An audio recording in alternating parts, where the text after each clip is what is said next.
हरिओम. अवधूत चिंतन श्री गुरुदेव दत्त श्री स्वामी समर्थ.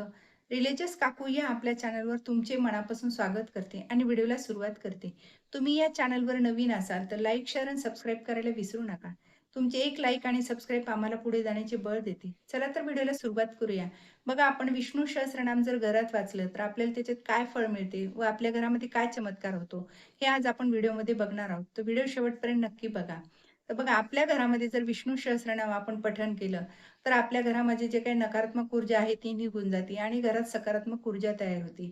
आणि यामुळे आपण जर घरामध्ये सतत हे केलं तर आपला जो काही आपला वास्तुदोष असेल तो सुद्धा निघून जातो. आणि आपण नेहमी करता जर आपल्या घरात पठण करत राहिलं तर आपले लहान मुलं असतील तर आपल्या लहान मुलांवर सुद्धा आपले संस्कार होतील आणि व्यवस्थित त्यांना म्हणजे विष्णू सहस्त्रनाम हे पाठ पण होईल आणि त्यांच्या पण असं म्हणजे मुखामध्ये नेहमी विष्णू सहस्त्रनाम राहील, की आपल्या घरामध्ये रोज आपण म्हणतो म्हणून मुलं सुद्धा पाठ होऊन जातं. तर हे नेहमी करता जर म्हणलं तर त्यांची पण अगदी वाणी म्हणजे उच्च वाणी, विचार चांगले होतील आणि अगदी शुद्ध म्हणजे बोलताना सुद्धा त्यांचे शुद्ध शब्द येतील. तर आपण आपल्या आतापासूनच जर त्यांना शिकवलं तर नक्कीच आपल्या घरामध्ये प्रगती सुद्धा व्हायला लागते, सुख शांती लाभायला लागते. तर हे आपले विष्णू सहस्त्रनामचे म्हणजे आपल्याला हे फळं मिळतात आणि आपल्या घरामध्ये सकारात्मक म्हणजे ऊर्जा सुद्धा तयार होते.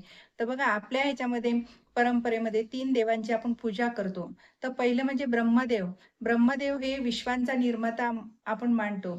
आणि तिसरं म्हणजे शिवाला आपण संहारक म्हणून असं मानलं जातं. आणि तिसरं म्हणजे भगवान विष्णूंना विश्वाचा संचालक मानले जाते.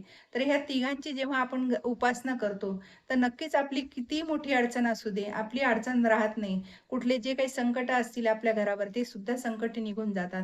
म्हणून आपल्याला हे तिघांची पण उपासना करायची आहे आणि विष्णू सहस्त्रनाम आपल्याला पठण करायचं आहे. तर विष्णू सहस्त्रनाम तुम्ही जर सगळे एकत्रच जर केलं तर खूप चांगलं आहे. कारण एकत्र उपासनेला खूप आपल्याला भरभरून आपल्याला कृपा आशीर्वाद प्राप्त होत असतात आणि जितके जे आपण जण बसतो तितक्यांचं एकेकाला फळ मिळत असतं. म्हणून उपासना एकत्र जेव्हा सगळे आपण करतो तेव्हा त्याचं जास्त फळ अधिक पटीने आपल्याला फळ मिळत असतं. पण जर समजा तुमचं ग्रुपमध्ये नाही जमलं तर तुम्ही एकट्याने का होईना पण रोज विष्णू सहस्त्रनाम आपल्याला अखंड म्हणजे पठण करायचं आहे रोजच्या रोज. आणि नियमाने जर पठण केलं तर नक्कीच त्याचा आपल्याला भगवान हरिविष्णू आपल्यावर आणि माता लक्ष्मी आपल्यावर कृपा आशीर्वाद प्राप्त करत असते.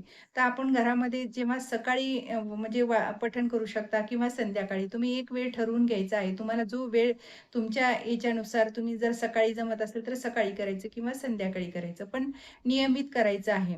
विष्णू सहस्त्रनाम केल्याने घरामधील जे काही वास्तुदोष सुद्धा आपले आहे, नजरबाधा कुठली असेल तर आपल्याला ह्या दोषांनी निघून जात असते. आणि आपली जी काही अडी-अडचणी, संकटं, कितीही मोठं संकट असू द्या, विष्णू सहस्त्रनाम जर तुम्ही घरात पठण करत असाल, तर नक्कीच तो संकट आपलं निघून जातं. आपले काही कुठले म्हणजे जे काही आपल्या घरामध्ये नकारात्मक ऊर्जा आलेली असते, ती सुद्धा आपली निघून जाते. कुठलंही आपल्या घरावर संकट राहणार नाही, काही नाही. ह्यामुळे आपल्याला रोज म्हणजे सकाळ, संध्याकाळ आणि जेव्हा आपण पठणला बसणार आहे, तेव्हा आपल्याला धूप, दीप, अगरबत्ती सगळं म्हणजे लावायचं आहे, अर्पण करायचं आहे आणि आपल्याला म्हणजे तेव्हा आपल्याला म्हणत पठण करायला बसायचं आहे. कारण याने आपल्या घरामध्ये सकारात्मक ऊर्जा तयार होते आणि जेव्हा आपण धूप, दीप लावतो, तेव्हा आपण म्हणजे भगवान हरिविष्णूंजवळ लवकर आपली इच्छा पोहोचते आणि जी काही आपली इच्छा आहे, ती सुद्धा आपल्याला भगवान हरिविष्णू, माता लक्ष्मींना आपले बोलून दाखवायची आहे. आणि विष्णू सहस्त्रनाम आपण जेव्हा पठण करतो, तेव्हा आपली शत्रुपीडा नाहीशी होती. आपले जे काही पितृदोष लागलेले आहेत, ते सुद्धा नाहीसे होतात. त्यामुळे आपल्याला ही विष्णू सहस्त्रनाम आवर्जून म्हणायचं आहे. आणि जरी तुम्हाला हे संकल्पयुक्त जर तुम्ही केलं, तर नक्कीच तुमची जी काही सेवा जी तुम्ही ठरवून संकल्पयुक्त करताय, तर ती तुमची यशस्वी होती आणि तुम्हाला 100% चा रिझल्ट मिळतो. कारण ह्याचा बरेच जणांना अनुभव आलेला आहे. तर तुम्ही सुद्धा हे अनुभव घेऊन पहा. नक्कीच तुम्हाला याच्यात यश येईल. जेव्हा आपण रोज जर 12 वेळा विष्णू सहस्त्रनाम जर पठण केलं 40 दिवस, तर नक्कीच तुमची जी काही मोठ्यातली मोठी अडचण असेल, जी काही तुमची इच्छा असेल, तर ती नोकरीची असू द्या, लग्नाची असू द्या, ती तुमची नक्कीच इच्छा 100% पूर्ण होणार गॅरंटीने सांगते. तुम्ही हे 12 म्हणजे रोज 12 वेळा म्हणायचं. ही 40 दिवसाची सेवा अखंडपणे जर तुम्ही केली नियमितपणे, तर नक्कीच तुम्हाला लवकरच मध्ये म्हणजे 40 दिवस व्हायच्या आतच तुमची इच्छा पूर्ण होईल आणि तुम्हाला यश येईल. आणि जर जी काही तुम्हाला अडी-अडचण आली असेल 2-4 दिवस, तर ती सोडून तुम्ही परत चालू करायची आहे. आणि जेंट्सनं म्हटली तर त्यांना तर 40 दिवस कुठलीही अडचण नसते. ते म्हणू शकतात रोज 12 वेळेस म्हणायचं आहे आपल्याला विष्णू सहस्त्रनाम. आणि जरी तुम्हाला असं म्हणताना अवघड असेल, तर तुम्ही मोबाईलवर लावून सुद्धा श्रवण करू शकता. याने सुद्धा आपली अडचण निघून जाते. नक्की तुम्ही हे प्रयत्न करून बघा. तुम्हाला नक्कीच याच्यात यश येईल आणि भगवान हरिविष्णूंना प्रार्थना करायची आहे, की माझी जी काही अडचण आहे, माझी जी काही इच्छा आहे, की माझी म्हणजे प्रगती आहे, नोकरीची म्हणा, आपल्या काही लग्नाची जी काही इच्छा असेल ती तुम्ही बोलून दाखवायची आहे आणि ही संकल्पयुक्त आपल्याला हे 40 दिवस रोज 12 वेळा म्हणायचं हे आपण त्यांना प्रार्थना करून आपल्या केलं तर नक्कीच याच्यात यश येणार आहे. तुम्ही नक्की ही सेवा करून बघा. ही सेवा छोटी आहे पण उच्च कोटीची सेवा आहे. तर विष्णू सहस्त्रनाम जर म्हणलं तर नक्की तुमच्या घरामधील म्हणजे जे काही लग्न असेल ते सुद्धा लग्न होतील लवकर आणि जे काही तुमचे नोकरीचे प्रश्न असतील ते सुद्धा सुटतील. तर ही सेवा तुम्ही नक्की करून पहा.